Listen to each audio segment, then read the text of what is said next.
संभाजी नगर ने एक कसक छोड़ दी थी।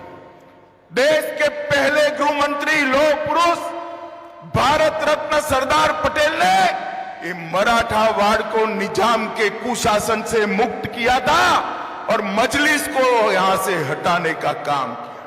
हमारी छोटी सी गलती, छोटी सी आलस, और आज फिर से मजलिस बैठी है। सरदार पटेल ने जो आजादी के बाद निजाम से मुक्ति दिलाई थी, ये नए निजामों को आप फिर से एक बार प्रीव्यू मेरे साथ बोलिए, भारत माता की। क्यों भाई, संभाजी नगर वालों की आवाज को क्या हो गया है? 400 पार का बहुमत लाना है या नहीं लाना है? जोर से बोलो, लाना है या नहीं लाना है? मोदी जी को तीसरी बार प्रधानमंत्री बनाना है या नहीं बनाना है? तो ऐसी आवाज नहीं चलेगी। संभाजी नगर से मजलिस को उखाड़ कर फेंकने का संकल्प लीजिए। दोनों हाथ उठाइए, मोदी जी को फिर से प्रधानमंत्री बनाने के संकल्प की मुट्ठी बींचे और प्रचंड आवाज से बोलिए, भारत माता की, भारत माता की जय जय जय जय जय शिवाजी, जय जय जय जय जय भवानी। मेरे साथ बोलिए, धर्मवीर छत्रपति संभाजी महाराज की।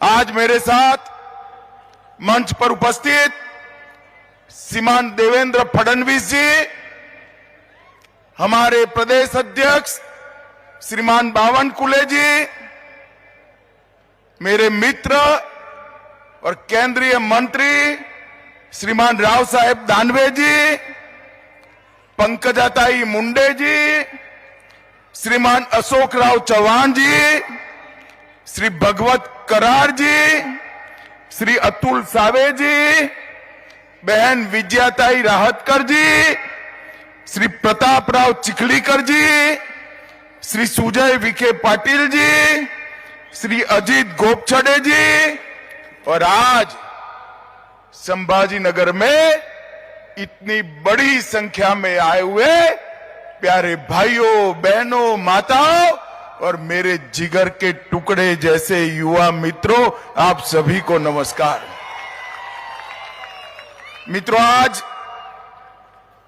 मैं इस महाराष्ट्र की पावन भूमि पर कल रात से हूं, संभाजी नगर में कल रात से हूं।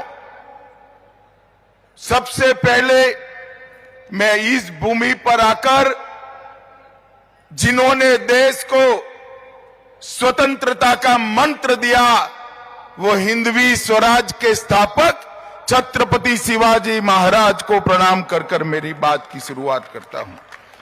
मैं जब यहां आया हूं तब जिनका पूरा जीवन सालों तक इतिहास को बलिदान और स्वतंत्रता की भूख की याद दिलाता है, वो धर्मवीर संभाजी महाराज को भी प्रणाम कर कर मेरी बात की शुरुआत कर। यही भूमि है, यही मराठावाड़ की भूमि है, जहां संत एकनाथ जी ने, संत ज्ञानेश्वर जी ने, जनार्दन स्वामी ने, सिखों के गुरु गोविंद सिंह जी ने भी यहां अध्यात्म और भक्ति का रास्ता प्रशस्त किया। ये भूमि को मैं प्रणाम करता हूं। मित्रों, मराठावाड़ के मुक्ति संग्राम के लिए गोविंद भाई श्रॉफ और स्वामी रामतीर्थ, जिन्होंने निजाम के खिलाफ आवाज बुलंद की, ऐसे हुतात्माओं को भी मैं प्रणाम कर कर मेरी बात की शुरुआत करना चाहता हूं। काफी समय से आप बैठे हैं, हम लोगों को आते आते देर हो गई, मैं ज्यादा लंबी बात करना नहीं चाहता। मित्रों, आने वाले दिनों में देश चुनाव में जा रहा है। हमारा ये महान लोकतंत्र फिर एक बार 5 साल तक इस देश की सरकार किसके हाथ में होगी ये तय करने वाला है। भाइयों और बहनों, दो गुट खड़े हैं। एक मोदी जी के नेतृत्व में भारतीय जनता पार्टी के नेतृत्व में एनडीए का गठबंधन है और दूसरी ओर राहुल बाबा के नेतृत्व में इंडी अलायंस गठबंधन गठबंधन है। ये दोनों कौन है? एक और नरेंद्र मोदी जी है जो देशभक्तों की टोली भारतीय जनता पार्टी के नेता है और 10 वर्ष में भारत के अंदर आमूलचूर परिवर्तन लाने का प्रयास किया और जिनका लक्ष्य है 2047 में भारत माता को विश्व गुरु के स्थान पर बिठाने का लक्ष्य है। और दूसरी ओर ये परिवारवादी गठबंधन, इनका लक्ष्य क्या है? सोनिया जी का लक्ष्य है राहुल बाबा को प्रधानमंत्री बनाना, शरद पवार जी का लक्ष्य है इनकी बेटी को मुख्यमंत्री बनाना, उद्धव जी का लक्ष्य है बेटे को मुख्यमंत्री बनाना, ममता जी का लक्ष्य है भतीजे को मुख्यमंत्री बनाना, स्टालिन साहब का लक्ष्य है बेटे को मुख्यमंत्री बनाना। मुझे बताओ संभाजी नगर वालों, जो बेटे बेटी दामाद और भतीजों के लिए काम करते हैं वो आपका भला कर सकते हैं क्या? जोर से बोलिए, कर सकते हैं क्या? भारत का भला कर सकते हैं क्या? भारत को सुरक्षित कर सकते हैं क्या? विकसित भारत बना सकते हैं क्या? ये सारा काम केवल और केवल नरेंद्र मोदी के नेतृत्व में भारतीय जनता पार्टी कर सकती। ये महाराष्ट्र की जनता ने 2 बार हम आए, 14 में आए, 19 में आए, आपके सामने हमने झोली फैलाया, दोनों बार 50% वोट दिया और 41 से ज्यादा सीटें देने का काम महाराष्ट्र की जनता ने किया। मैं महाराष्ट्र की जनता का हृदय से बहुत बहुत धन्यवाद करना चाहता हूं। परंतु मित्रों, आज मैं संभाजी नगर आया हूं। संभाजी नगर ने एक कसक छोड़ दी थी। देश के पहले गृह मंत्री लौह पुरुष भारत रत्न सरदार पटेल ने ये मराठा वाड़ को निजाम के कुशासन से मुक्त किया था और मजलिस को यहां से हटाने का काम किया था। हमारी छोटी सी गलती, छोटी सी आलस, और आज फिर से मजलिस बैठी है। संभाजी नगर वालों को एक कबूल है क्या? जरा जोर से बोलिए, आप सहमत हो क्या? आज इस सभा से संकल्प कर कर जाइए, सरदार पटेल ने जो आजादी के बाद निजाम से मुक्ति दिलाई थी, ये नए निजामों को आप फिर से एक बार घर में बिठाकर उनकी जगह बताने का काम करेंगे। भाइयों और बहनों, इस बार 40-41 नहीं चलेगा, इस बार 45 से ज्यादा सीटें मोदी जी की झोली में डालने का काम महाराष्ट्र की जनता ने किया। हमने 10 साल तक काम किया है, हमारे पास 10 साल का ट्रैक रिकॉर्ड है और हमारे पास 25 साल का रोड मैप भी है। ये 10 साल में मैं सिर्फ महाराष्ट्र की बात करने आया हूं। भाई और बहनों, आज इस मंच से मैं शरद पवार जी को और उद्धव ठाकरे जी को पूछना चाहता हूं, इंडी अलायंस का आप नेतृत्व कर रहे हो। 2004 से 14 सोनिया मनमोहन की सरकार थी, महाराष्ट्र को क्या दिया? 1,91,000 करोड़ रुपया। कितना? 1,91,000 का। जरा जोर से बोलो, कितना? मोदी जी ने 14 से 23 9 साल में 1,91,000 करोड़ की जगह उससे 4 गुना 7,15,890 करोड़ रुपया देने का काम।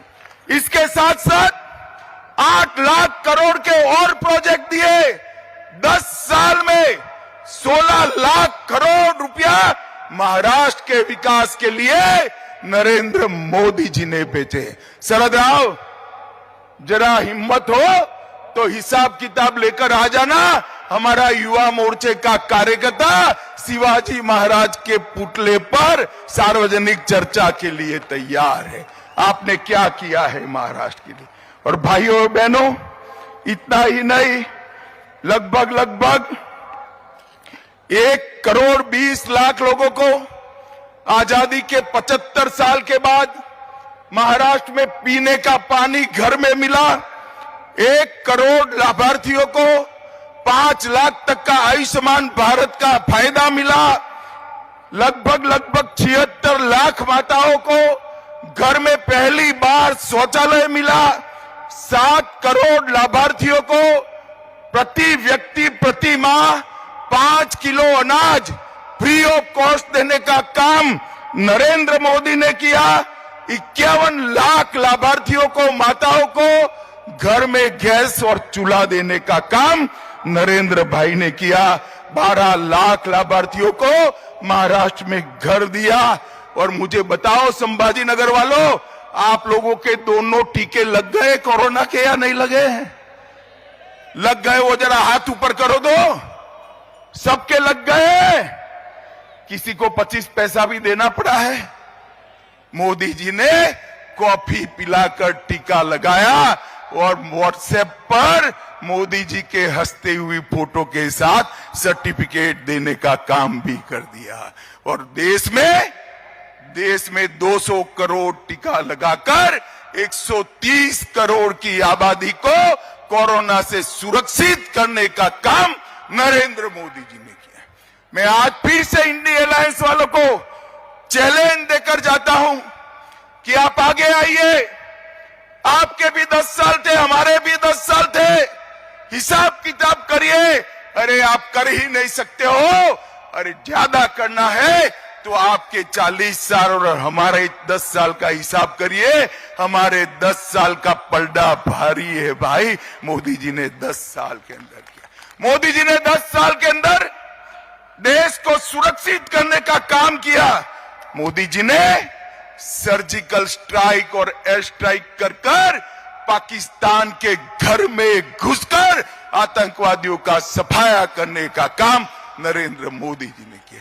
मुझे बताओ भाइयों बहनों, धारा 370 हटनी चाहिए थी या नहीं हटनी चाहिए थी? जोर से बोलिए, हटनी चाहिए थी या नहीं हटनी चाहिए थी? ये कश्मीर हमारा है या नहीं है? 70 साल तक एक घमंडिया गठबंधन धारा 370 को अपने अनोरस बच्चे की तरह गोदी में पाल कर बैठा रहा। आपने दूसरी बार मोदी जी को प्रधानमंत्री बनाया। 5 अगस्त 2019 को मोदी जी ने धारा 370 को समाप्त कर दिया। और जब मैं बिल लेकर पार्लियामेंट में खड़ा हुआ, ये राहुल बाबा, जानते हो ना राहुल बाबा को, वो कहते हैं मत हटाओ मत हटाओ। मैंने कहा भाई क्यों ना हटाए? तो उन्होंने कहा कश्मीर में खून की नदियां भी बह जाएगी। अरे राहुल बाबा, 5 साल हो गए, खून की नदियां छोड़ो, कंकड़ चलाने की किसी की हिम्मत नहीं है। कंकड़ चलाने की मोदी जी ने हमारे कश्मीर को हमेशा के लिए भारत के साथ जोड़ने का काम किया।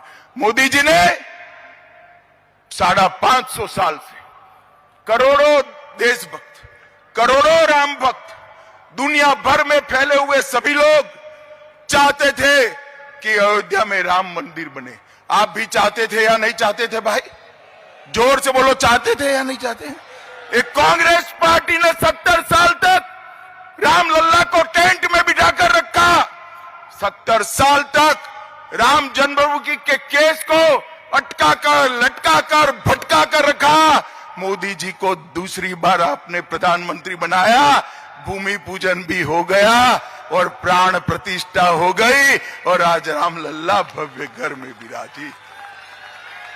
माताओं, भाइयों, बहनों, मैं संभाजी नगर में हूं। इस औरंगजेब ने काशी विश्वनाथ को तोड़ा था। सालों तक किसी ने सूद नहीं ली। मोदी जी ने भव्य काशी विश्वनाथ का कॉरिडोर बनाकर इतने सालों से हुआ अपमान का बदला लेने का काम देश के नेता नरेंद्र मोदी जी ने किया। मित्रों, 150 साल पुराने अंग्रेजों के कानून बदले, पार्लियामेंट नहीं बनाई, कर्तव्य पथ नया बनाया और इस देश में से आतंकवाद और नक्सलवाद को उखाड़ कर फेंक दिया। भाई और बहनों, मैं आज आपको पूछने आया हूं, बाला साहब ठाकरे को सिर्फ आप नहीं, मैं नहीं, देश भर की जनता पलकों पर बिठाती है, इनके सिद्धांतों के कारण पलकों पे बिठाती। मुझे बताओ, ये संभाजी नगर का नाम बदलने के लिए, जो रखने के लिए विरोध करते थे, वो बाला साहब के वारिस हो सकते हैं क्या? हो सकते हैं क्या? हो सकते हैं क्या? आज उद्धव ठाकरे जी, आपको शर्म आनी चाहिए। आप जिनके पास बैठे हो, जिनके साथ बैठे हो, उन्होंने 370 हटाने का विरोध किया, सर्जिकल स्ट्राइक और एयर स्ट्राइक का विरोध किया और औरंगाबाद से संभाजी नगर की यात्रा को रोक कर रखा था। किस मुंह से आप महाराष्ट्र की जनता के सामने आएंगे? मित्रों, ये लोग सिद्धांतों की राजनीति नहीं करते हैं, देश की राजनीति नहीं करते हैं, ये लोग अपने परिवार की राजनीति करते हैं। मित्रों, आज मैं कहने आया, मोदी जी ने, यूपीए की सरकार देश के अर्थतंत्र को 11वें नंबर पर छोड़कर गई थी और ये जब मोदी जी प्रधानमंत्री बने तब चिदंबरम साहब अंग्रेजी में कहते थे, इकोनॉमी को जानने वाले लोग ही देश को बचा सकते हैं। भाई ठीक है, मनमोहन सिंह जी और आप बड़े इकोनॉमिस्ट थे, मगर अटल जी 11वें नंबर पर छोड़कर गए थे, आपने 11वें नंबर पर ही रखा। मोदी जी ने 10 साल में कोरोना के बावजूद 11वें नंबर पर से 5वें नंबर पर लाने का काम नरेंद्र मोदी जी। और संभाजी नगर वालों, मेरी बात सुन लो, ये मोदी गारंटी है, तीसरी बार मोदी जी को प्रधानमंत्री बनाओ, 5वें नंबर से देश का अर्थतंत्र दुनिया में तीसरे नंबर पर पहुंचने का काम नरेंद्र मोदी जी ने देश को दुनिया में गौरव दिला है। जो लोग विदेश में जाते हैं उनको मालूम है भारत के पासपोर्ट का सम्मान कितना हुआ है, भारत का सम्मान कितना हुआ है। नरेंद्र मोदी विश्व के एकमात्र नेता है जिनको दुनिया के 14 से ज्यादा देशों ने अपना सर्वोच्च पुरस्कार, भारत रत्न जैसा पुरस्कार मोदी जी को देने का काम किया है। और मित्रों, ये मोदी जी का सम्मान नहीं, भारतीय जनता पार्टी का सम्मान नहीं है, ये सम्मान देश के 130 करोड़ की जनता का और मेरे संभाजी नगर के भाइयों और बहनों का सम्मान है। और मित्रों, पूरी दुनिया में मोदी जी जाते हैं, पूरी दुनिया में कोई भी भाषण उठा कर दे, मोदी जी देश की राष्ट्रभाषा हिंदी में बोलते हैं, भारतीय भाषा में बोलते हैं, भारत का सम्मान बढ़ाते हैं। मोदी जी ने दुनिया में भारत का सम्मान बढ़ाने का काम किया है। और कांग्रेस ने क्या किया? एक कांग्रेस पार्टी और एक घमंडिया गठबंधन जो महाराष्ट्र में हमारे खिलाफ चुनाव लड़ने वाला है, उसको जान लो, ये लोग डिनायल मोड में आ गए हैं। इन्होंने 370 का विरोध किया, 3 तलाक हटाने का विरोध किया, ओबीसी कमीशन बनाने का विरोध किया, कश्मीर में वाल्मीकियों को रिजर्वेशन देने का विरोध किया, हिंदू शरणार्थियों को नागरिकता देने का विरोध किया, जीएसटी कानून का विरोध किया, राष्ट्रपति रामनाथ कोविंद और ट्राइबल राष्ट्रपति द्रौपदी मुर्मू का भी विरोध किया, सर्जिकल स्ट्राइक और एयर स्ट्राइक का विरोध किया, भारत में वैक्सीन आई उसको बदनाम करने का विरोध किया, नए संसद भवन का विरोध किया, कर्तव्य पथ का विरोध किया और अंत में राम जन्मभूमि की राम जन्मभूमि की प्राण प्रतिष्ठा का भी बहिष्कार किया। मित्रों, ये लोगों को डिनायल मोड में आ गए, वो कुछ अच्छा नहीं कर सकते, विरोधी उनका काम बचा है। भारत को अगर विश्व में आगे बढ़ाना है, भारत को आगे ले जाना है, विश्व गुरु के स्थान पर बिठाना है, विकसित भारत बनाना है, तो केवल और केवल मोदी जी ही बना सकते हैं। और मैं संभाजी नगर तो मांग कर आया हूं भाई, संभाजी नगर मांग कर आया हूं। पूरे देश में संभाजी नगर का नाम पूछते हैं और कोई पूछता है वहां से एमपी किस पार्टी का है, तो कहते हैं मजलिस का है। क्या आप लोग आज यहां से तय कर कर जाएंगे कि ये मजलिस को उखाड़ कर फेंकेंगे और मोदी जी को एक कमल यहां से भेजेंगे? आप तय करते हैं? जोर से बोलिए, तय करते हैं? मोदी जी को 400 पार कराओगे? तीसरी बार प्रधानमंत्री बनाओगे? भारतीय जनता पार्टी को 370 पार कराओगे? 2047 में विकसित भारत बनाओगे? तो मेरे साथ दोनों हाथ उठाओ, सभी लोग अंत तक दोनों हाथ उठाएं और 400 पार का संकल्प का मुट्ठी बींचे और प्रचंड आवाज से बोलिए, भारत माता की।